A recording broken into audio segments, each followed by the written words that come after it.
New money, new show here on the sportsbookreview.com channels here. Welcome into the inaugural episode of That Betting Show. First things we need you to do before I give the introductions, which I know you guys are all waiting for out there, you got to do three things for us here today. You got to follow us on SBR Sports Picks there on Twitter. You got to also subscribe to our YouTube channel because every time Teddy and me go live here, you're going to want to get the notification to pop in and absolutely watch the show and also give us a follow or check out, obviously, SBRodds.com. Get those latest line movements out there. But without further ado for the betting show, Teddy, I'm excited for this one. He is Teddy Covers. Obviously, Teddy Sebransky is his legal name. And also, you can give him a follow there on Twitter, Teddy_Covers. I'm Donnie Seymour, also known affectionately as Donnie Rightside. Give me a follow at RightsideVP. New show, Teddy. New year. How are we feeling about it? You sound fired up today, my friend. Me, it's just a Wednesday. Just a Wednesday, my friend. But excited about the new show, no question about it. Let's get right into it, man. What are we going to do? Hot topic to start the show. Absolutely. And Teddy's going to bring it in. You guys will learn the show as we go through it as well for our first show. We're going to go topic segments, hot topics. Of course, we're going to go over what you want to bet on. Let's get right into it, Teddy, here. NFL always on the mind. Wild card weekend starting up. You go from those full 1 through 17 week slates. Now you enter into the playoffs here. And there's always questions that pop up on what's the right thing to do once we get into the playoff series. Now, looking at the games coming up, a couple teams did some interesting things in games that technically didn't mean much on paper. But as Herm Edwards says, Teddy, you play to win the game. Three teams I want to talk about here who played to win the game. The Chicago Bears, the Seattle Seahawks, and the Cowboys. With the way it turned out, nothing to play for, but put their starters out there for the majority of the games. All three of those teams won their games, and me as an Eagles fan, Teddy, I can't be more appreciative of those Chicago Bears. Your thoughts on playing with momentum heading into the playoffs? Irrelevant. The bottom line is you're going to see all kinds of trends and angles, all kinds of, they've got momentum, they stunk down the stretch. When you actually break down the numbers, both historically and in recent seasons for the NFL wildcard, winning a Week 17 game has basically no impact on what happens the following week. So we saw the Bears go balls to the wall and knock out Minnesota. We saw the Cowboys in a unique situation against the Giants where, rallying from behind, going for two at the end of the game to steal it, exerting a lot of energy and effort in doing so. And, of course, Seattle, it wasn't a pretty game for the Seahawks. They found a way to win, never sniffed a point spread cover, didn't play particularly well in their season finale. I certainly wouldn't call the Seahawks going balls to the wall.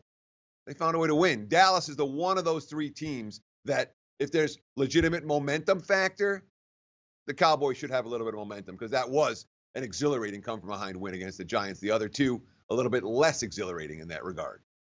No, I agree with you there because when you're looking from a Chicago Bears perspective, it was, a 10-point line coming in with the LA Rams. You figured they would put away the San Francisco 49ers, which they did, but still playing in the second half. Did get one of the wide receivers banged up a little bit, but they are a younger team, younger head coach, younger team moving forward. But typically out of that Andy Reid tree, Teddy, that we've seen over the past couple of years, he is a big proponent of resting before getting into the playoffs. Now you're going to come in the Soldier Field against the Philadelphia Eagles, who also obviously had to play their starters to get into the playoffs because they absolutely needed to win. Getting back to the Seahawks there, isn't that a Pete Carroll mindset here, Teddy, that we always look about?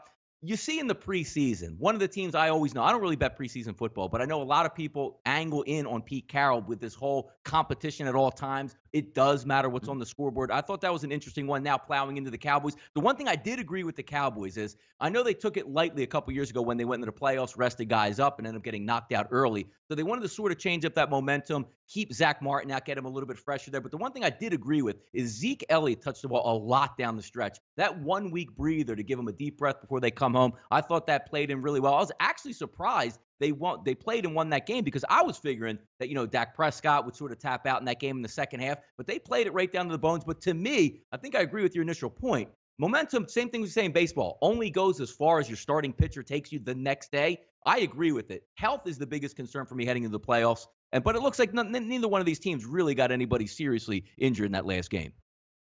Well, there's a lot of injuries to talk about. And when it comes to wild card weekend, and a lot of guys questionable. These are injuries you probably want to pay attention to over the course of the next couple of days because every player we're going to talk about here, an impact player. Let's start with the Texans and Jonathan Joseph. You want to talk about a cornerback who they absolutely need to have healthy on the field against Indy and against T.Y. Hilton, who has absolutely owned that team.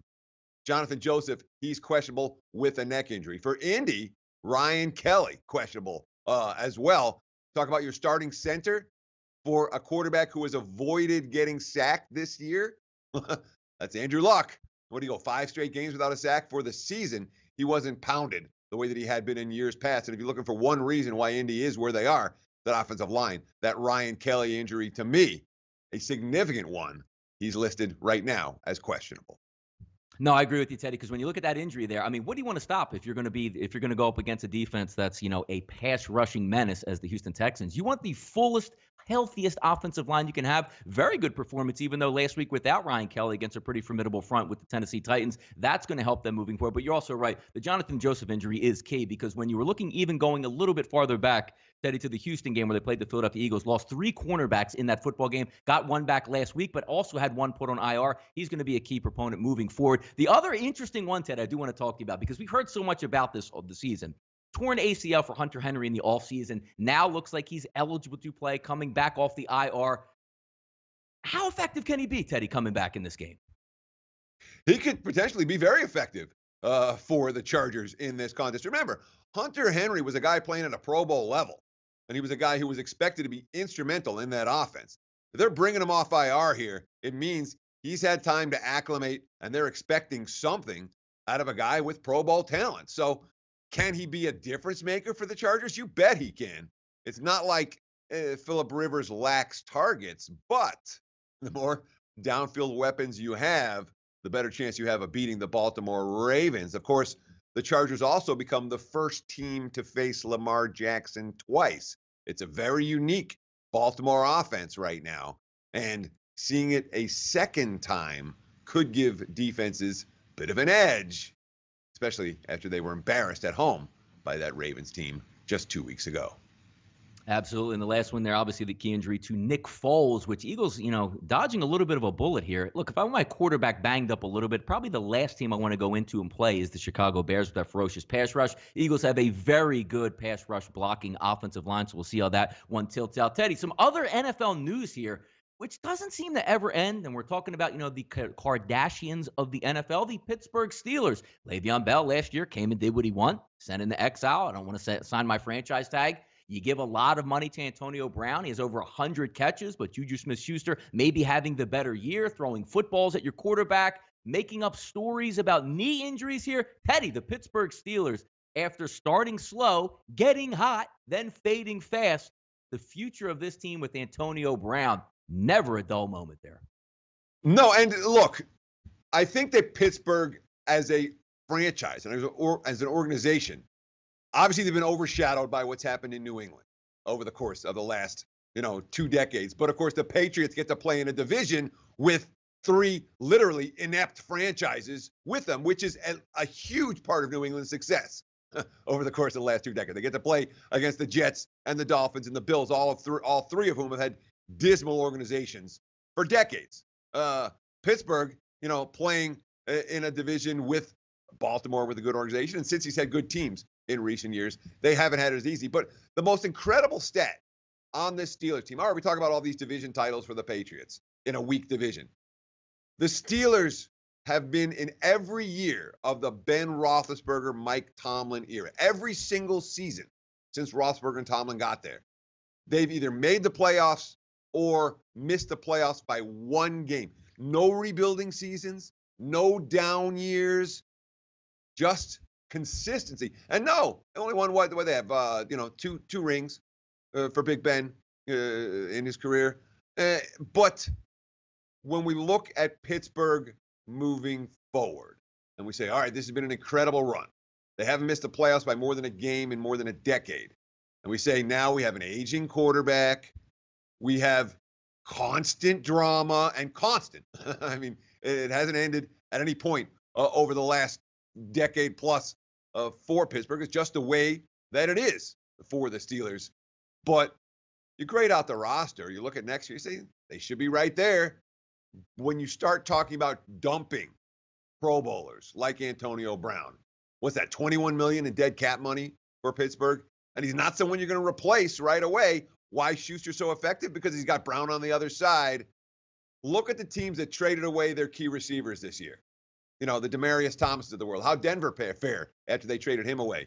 How the Lions fare after they traded Golden Tate away. When you have an A-plus level receiver, you do everything you can to keep him happy and in the fold. If Pittsburgh dumps Antonio Brown, they will miss him, and they will not make the playoffs next year. Yeah, one of the few teams, Teddy, that's drafted really well at wide receiver over the years. We saw Santonio Holmes, they let him go due to some quote-unquote issues to the New York Jets, and obviously Mike Wallace let him go as a free agent. Just seems like they can replenish and replace, but you're right.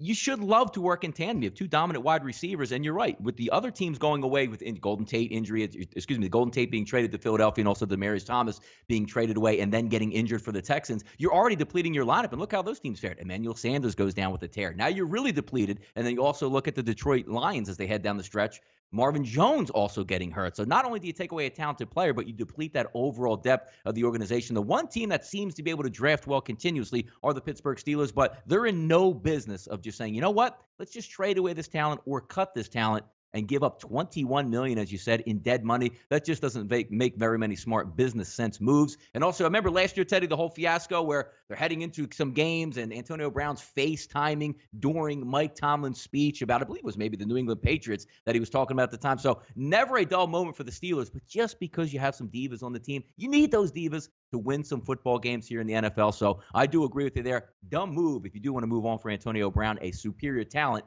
and you're going to get hit with that cap space. Teddy, yesterday was a big bowl day.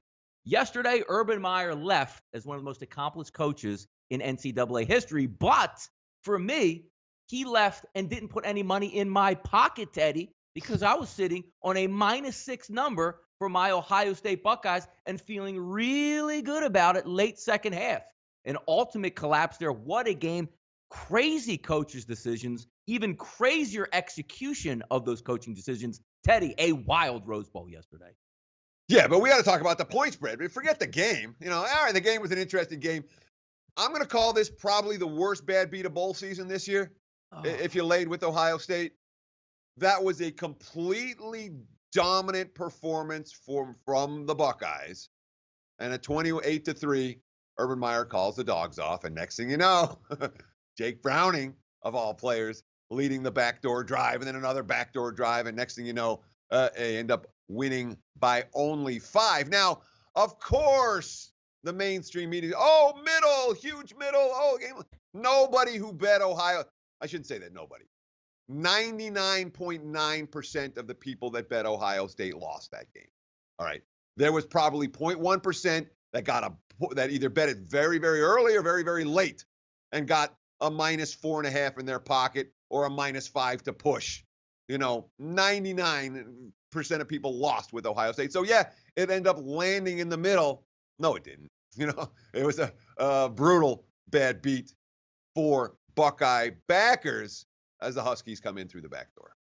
I mean, Teddy, let's go through, because again, I like to relive the bad beats worse than the ones that I don't deserve to win games. So let's take a look at the end of the football game. Forget about Ohio State can't get a first down and they're throwing the football all over the place and can't get out of their own way. It came down to a major decision from Chris Peterson. I believe he's on his own 20-yard line with a 4th and 8 with about 3.5 minutes to go and only has 2 timeouts. Teddy, he punted the football. I got up out of my chair and said, there's one for the good guys. He actually punted the ball, 1 first down, salted away, but this game is pretty much over. But did he know a little bit more than we did, and did he appease his backers, or should I say his boosters at Washington with that punt, saying they'll go 3 and out and we'll score the meaningless touchdown and have no chance to win the football game? I can't believe that decision actually worked out in Bettor's favors, that he punted that football. Amazing. Well, on the other hand, it worked. I mean, when you look at from a straight up standpoint, it didn't matter. All right. And from a thought process, if we're going to try to win this game, we got to go for it on 4th down. We'll punt it away. That means we're basically waving the white flag, which is kind of what Peterson did in that contest. But it wasn't a wave the white flag, because now you're live for the last drive and live, in theory, for a miracle at the end of the ballgame. I mean, you consider what Washington's defense did to Ohio State after Ohio State had, shot their load and done what they're going to do and put up the 4 touchdowns. They didn't really move the football down the stretch. And, of course, What's the strength of that Washington team all year? Was the defense. So the fact that Peterson relied on that defense and ended up cashing a ticket as a result, I mean, say it is what it is. Brutal beat for Buckeye backers. But this is the key point. You're saying, did the coach know? Is he worried he's making one for the alum? No, I'm not buying that. I don't believe that coaches are all that concerned about covering point spreads as underdogs when they don't win the game. And I think that's the case for Peterson. I don't think he cared one iota if he covered the number or not. He was just trying to get his team to compete through the final gun, which is exactly what they did. Exactly. I mean, a Mike Vick effort on that last drive by Jake Browning, escaping tackles, avoiding sacks on 2nd and long, which would have turned into 3rd and 18s or 19s, throwing it underhanded, throwing lob balls, and wide receivers reincarnating into Odell Beckham Jr. out of nowhere. We had everything down the stretch there. But, hey, it's going to keep you involved, and we always like to talk about those beats. But, Teddy, next segment we're going to go in. An important one here for us gamblers that we always like to look at when you take a look at opening lines and where they're moving. NFL and NCAA early line movers out here this week, Teddy. Some interesting ones to take a look at. The NFL, looks like people can't get enough early. The Seattle Seahawks open up at -2.5 at BetOnline, -120. Now sitting at -1 in most locations, including BetOnline as well. If we take a look at some other NFL games there, the Philadelphia Eagles opened up at a +7. And now sitting at a +6. And even as we're taping this, Teddy, seeing some 5.5s out there. Before we talk about the NCAA championship game, talk about some of these line movements and what's going on between these. Well, let's be real careful about what we're saying the opening line was. BetOnline is the first to post. Correct. For many of these games. BetOnline is not considered, at least not in Las Vegas, to be the opening line. It's not even close. Their limits What are are you so saying? low. You can't walk. You can't go to Las Vegas, Teddy, right now. Walk into a BetOnline shop there. You cannot. But the key is the limits. BetOnline has openers. Their limits are low. You're not getting a significant bet down on the BetOnline openers. You're getting a significant bet down line on Bookmaker or Penny or the Superbook here in Vegas or Canner or William Hill, et cetera, et cetera.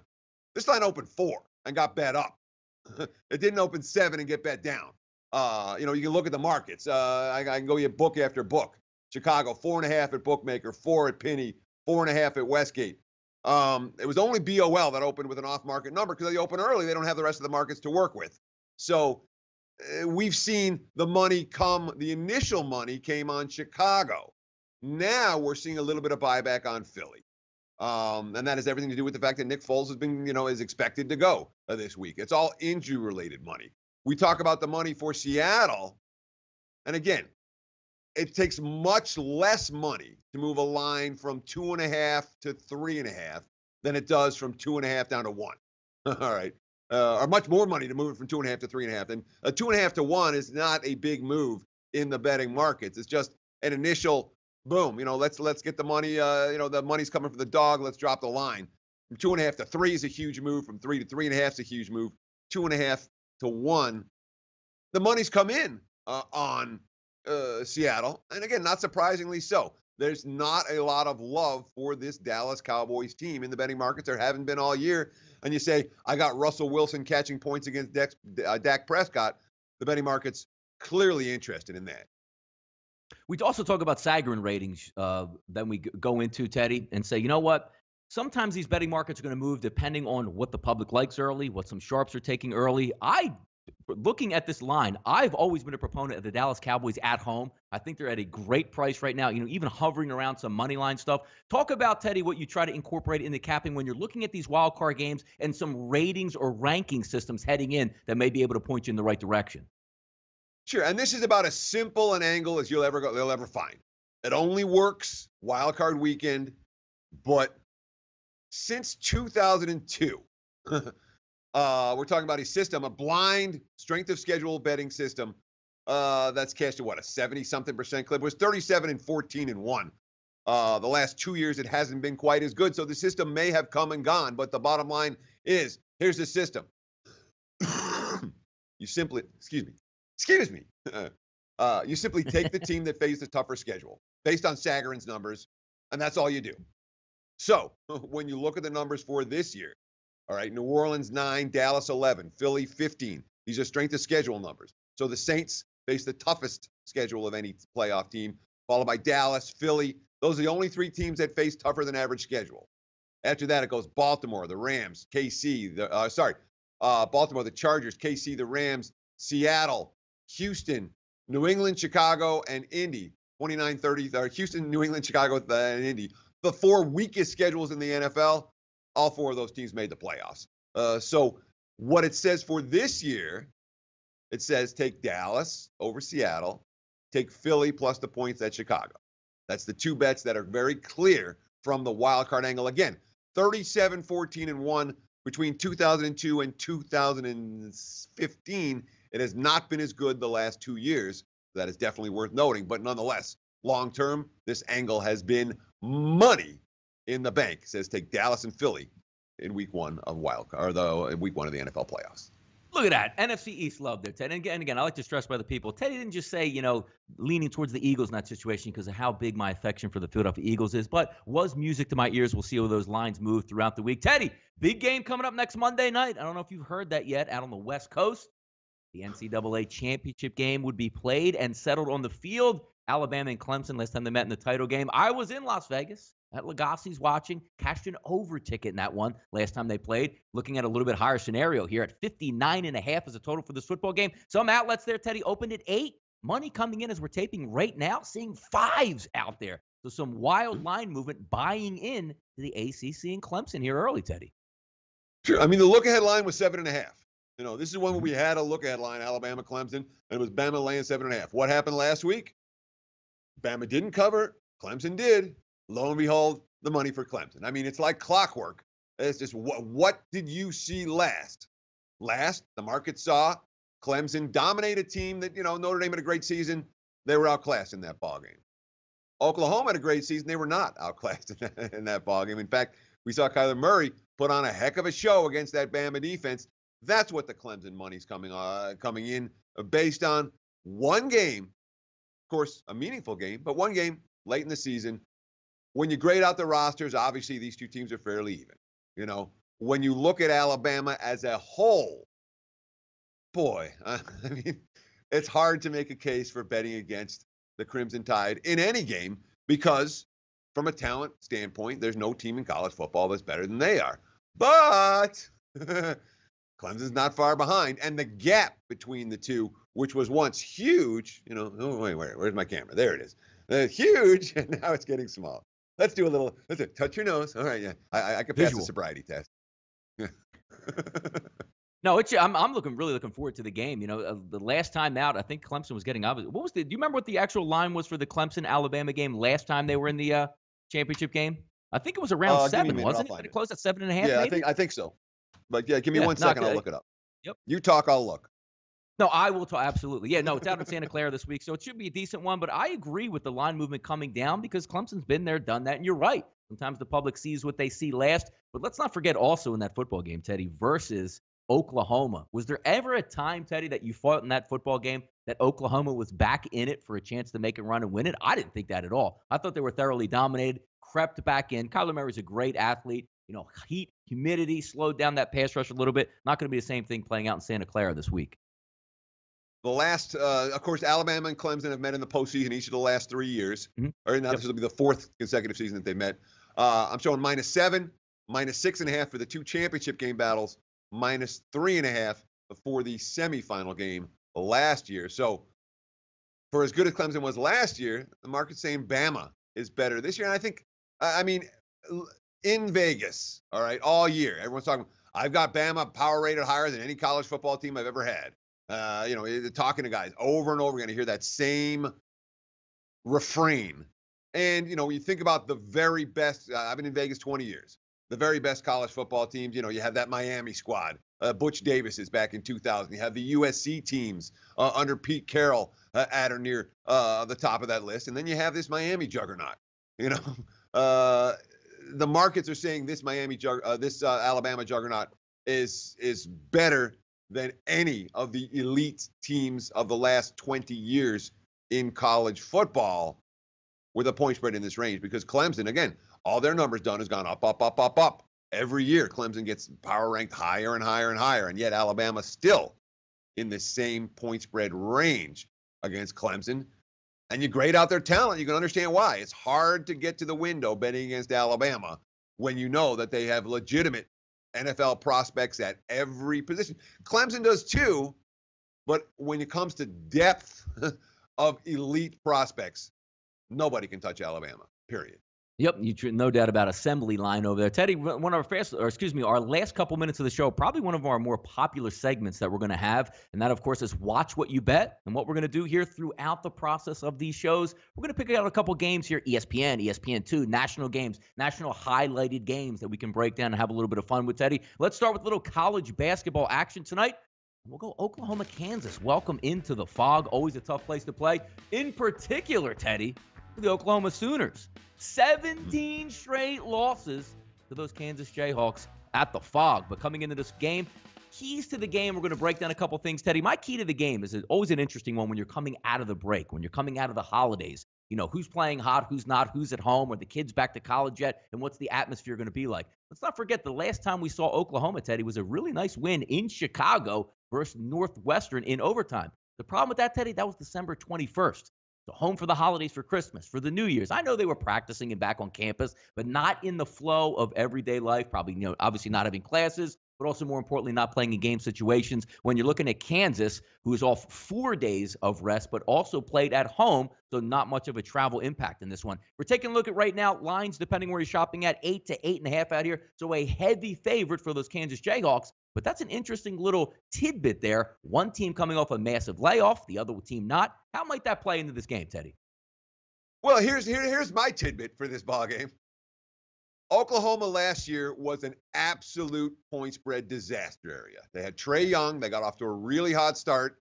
And after their hot start, for the remainder of the year, if you bet against Oklahoma every single game, you probably bought a new car at the end of the season, cash, because that's how bad the Sooners were. And nightmare ATS. I'm a big Lon Kruger fan. I watched what he did to the UNLV program here in Las Vegas. Saw what he did with the Atlanta Hawks. The guy's been around all over the place and had success throughout his collegiate coaching career.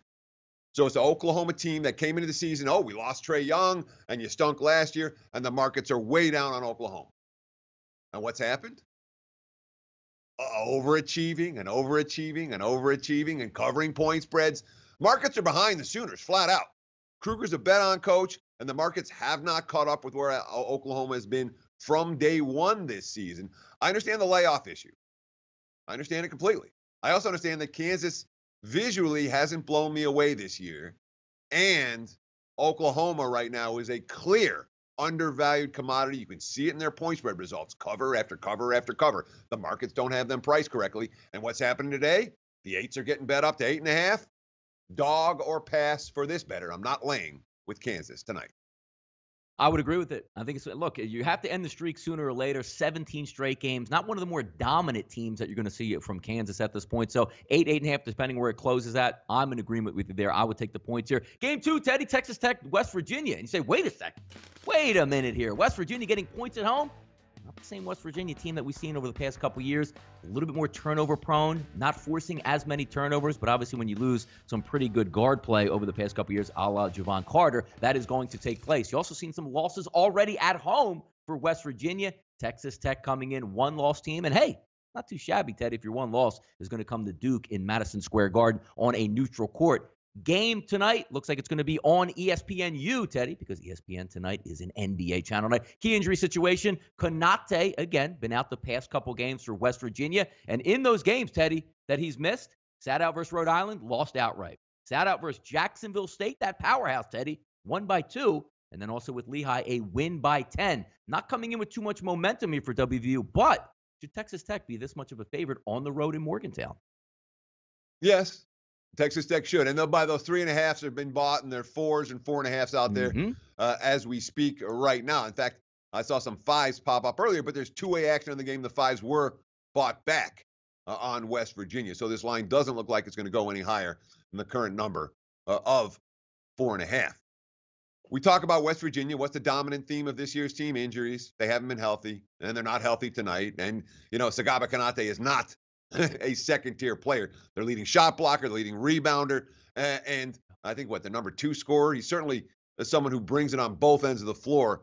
Without him, they're not the same team.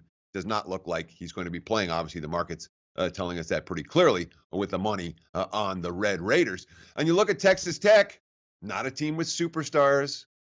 You want to coach? I talked about Lon Kruger. Chris Beard's a guy who you absolutely have to love because he preaches the right type of defense. What are we talking about for Texas Tech? Number 1 in the country in field goal percentage defense. 32%. 32% shooting average from their opponents. Donnie, that's crazy. From three-point range, I think it's 24.4%. That's number 2 in the country. Correct. Defensive efficiency or points allowed, they're number 2 in the country. Red Raiders play defense. West Virginia doesn't shoot straight. I don't want the home dog here. It's favorite or pass for me in this ballgame. Absolutely. If you're just looking from a devil's advocate side there are some, Arkansas, Pine Bluffs, Northwestern States, Abilene Christian, which should pad those stats, but they're a good ball club. Not the same WVU squad for me, Teddy. I'm going to agree. This is, you know what? We're agreeing way too much, but I am going to agree with you in this game as well. It will be the favorite or pass. And one quick tidbit here on the NBA, Teddy, because the association is going on. It's in Tinseltown tonight. Oklahoma City travels out to play those Los Angeles Lakers, but it's a national game. We were supposed to have LeBron James, so he'll be sitting out of this game tonight. Oklahoma City comes into town as the favorite. 5.5 to 6s are out there. One team coming in hot, Oklahoma City. One team coming in not so hot, those Los Angeles Lakers, Teddy. Yes. I think all season I've been saying that by the end of the year, Lakers are going to be a top 4 team in the West. And I believe that. I believe that firmly, that the Lakers are going to be there. Lakers are going to win a playoff series this year. This is not a team that we expect to be home dogs in this range to OKC. But obviously, when you're without LeBron, it's an issue. And LeBron, who does, whether it's a ball handling, whether it's the key shot, whether it's just directing we know it's a veteran team in terms of the guys they brought in the offseason, but most of those guys are hurt right now. It's a very young squad for LA. All that being said, the markets have really adjusted for LeBron's absence. And the Thunder playing tremendous defense. Boy, you watch if you watch an OKC game, you'll see it. Watch the highlights of them defensively, and it'll blow you away. The type of, with Steven Adams moving in the low post and what George is doing on the perimeter. It's very, very difficult for teams without their best weapon to score points during crunch time against OKC. I lean under here before I do anything with the side. I know the Lakers want to push. I know the Thunder want to push, but I'm not convinced we're going to have the offensive efficiency in this game and that we normally would for either squad. Lean under. This is one that I'm probably going to get to the betting window with. Yeah, bouncing around there, Teddy, too. 230 as the total in that game was bet down. Before we actually came on the show at about 228, 227.5, now creeping back up. So we'll see where that betting market ends up by the time game time is here. Segment 5, Teddy, the last one of the day. Look at that. Our hard work is done. Where did the time go by? Off the mic segment here. We'll try to give you a little bit of value on some stuff that we say off the air that maybe we should bring onto the air here. Teddy, talk some NBA value here on a team with stock watch for yourself. Who should we be watching right now in the NBA who you think stock should be rising? Sure. And this, I really think this is going to be one of our most popular segments when you talk about, stock watch or concept of who we buying, who we selling. Right now, I'm buying the Miami Heat, and I'm buying them in a real way. The Heat have been a banged up squad from day one this season. Everybody's been injured for Miami. They're still without Dragic, their starting point guard. They're still without Waiters, although he may return tonight against Cleveland. He hasn't played yet this year. In theory, he's their starting shooting guard. So their starting backcourt's been out forever. Dragic played 14 games. He's been in and out of the lineup. He's out now for the next 2 months. And yet here are the Heat hanging around 500.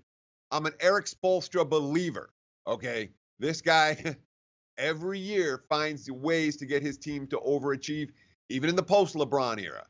And we have a roster for Miami that's really good at mixing and matching. Spoelstra can create the matchup problems that he wants. Very athletic team. Miami's got nothing but upside over the back half of the campaign. And really, we're just talking, when we talk about stopwatch, we're talking about right now. Miami should get Waiters back this week. They're playing defense at a level we haven't seen in recent weeks. They're coming off a loss to Minnesota at home.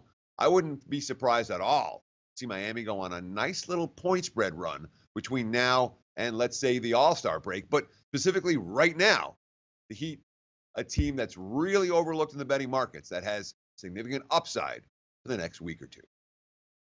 Interesting one for me today. I'm going to flip over to the NFL and talk about two teams. One, I think, has some good value, and the other one team seems to have value, but I don't think the value is actually high enough. I'm going to talk about my Philadelphia Eagles here, entering into the playoffs, long shot just to get there, and they're finally here. No rest for the weary, Teddy, sitting at a plus 4,000 ticket in some outlets here. And if we take a look at the breakdown for the Eagles and why I think that actual line is short, Teddy, I think it should be higher.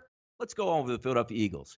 Grueling win, had to go out on the West Coast to beat the Rams. Came home, physical game, had to beat the Texans. Then had to go on the road and beat the Washington Redskins. Now heading into the playoffs, Teddy, on the road all 3 times in order to get to the Super Bowl. So we're going to beat the Bears. We're going to beat New Orleans in New Orleans. And then we're going to beat the Rams in L.A. And then we're going to beat the AFC challenger, who's probably going to be, let's just say for time right now, the Kansas City Chiefs, built on speed in a dome. Seems to me like that 40-1 ticket's a little bit short, but value, Teddy, value, I believe, can come here on the San Diego, as I say every time, the Los Angeles Chargers at 18-1 right now. Going up against a rookie quarterback this week. I believe they can win that football game if they do put out, a good effort. Then you're going to go in and play maybe a team that struggled. Have you seen the way Kansas City's played at Arrowhead over the past decade and a half in the playoffs? It's not good. Perceivable, you can knock them off. Looking at the New England Patriots, to me, one of the weaker teams that they've had over the past couple years. And then, of course, if they do make it to the Super Bowl, look, it's going to be a tough go of it if it's going to be the New Orleans Saints, which I think it's going to be. But I think an 18-1 ticket, Teddy, on the Chargers is legitimate in this aspect. Well, let me ask you this, because let's be real about this. If you're betting futures, you're an idiot. You're an idiot. At this stage of the season, if you're betting the Eagles at 40-1 or the Chargers at 18-1, burn your money because you're giving it away. You want to bet Philly to win the Super Bowl? This is what you do. Okay, start with $100. Take the Eagles on the money line this week at Chicago. You get plus 215 in that game. Probably get better before kickoff. Oh, they win. Now, next week, you have $315 to bet on them as big dogs, wherever they're going to play. Where are they at next week? They're at L.A. And there'll be big dogs there. They win that game, they'll probably be plus $3 in that game, maybe higher. Boom. Now you got $1,000 to bet on them at plus 300 in the next game. And you're not even in the Super Bowl yet. If you want, you can up and pull. You can adjust your wager size. You don't bet futures. People do bet futures. Savvy professionals do not bet futures at this stage of the season. All you do is make the same bet, but do it on a week-by-week basis. You want the Chargers? Fine. Bet them on the money line this week. Bet them in Baltimore on the money line. And then take that money if they win and put it the next week on the money line. And the week after that, you'll end up with better than 40-1 for Philly, and sometimes 3 times better, depending on the matchups. You'll end up with better than 18-1 on the Chargers, significantly better if you don't do it the lazy way. Betting futures is the lazy way, and the lazy way will cost you money, flat out.